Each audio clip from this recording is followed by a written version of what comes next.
Idol. Dinggan teman pa lang ka deto'y reaction met ti Gobernador Cecilia Araneta Marcos kadeto'y experience naman iti Baguio Nando dito'y probinsya tayo mga idol ni Governor Cecilia Araneta Marcos. I thought kasi the Bagyo was coming a little later. Apparently, nung lumabas ako, yun pala yung kasagsagan ng Bagyo. But, okay naman, thank God, our angels were with us na hindi kami nabagsakan ng mga kung ano-ano. But it was an experience and I was happy to see na nagkaroon din talaga ng preemptive evacuation kasi normally, kuminsan that's one of the harder things to do to let our Cagayan's leave their place where they are.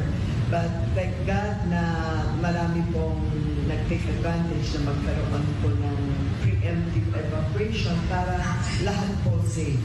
So, thank God, wala pong mga casualties na gano'n, but, and wala rin pumalaot na mga mangalap. So, that's one of answered prayers din po yun kasi normally yun po yung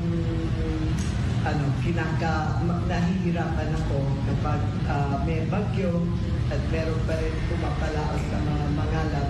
Siyempre, after a while, you have to be concerned kasi baka mawala sila, which is what happened in the past. So,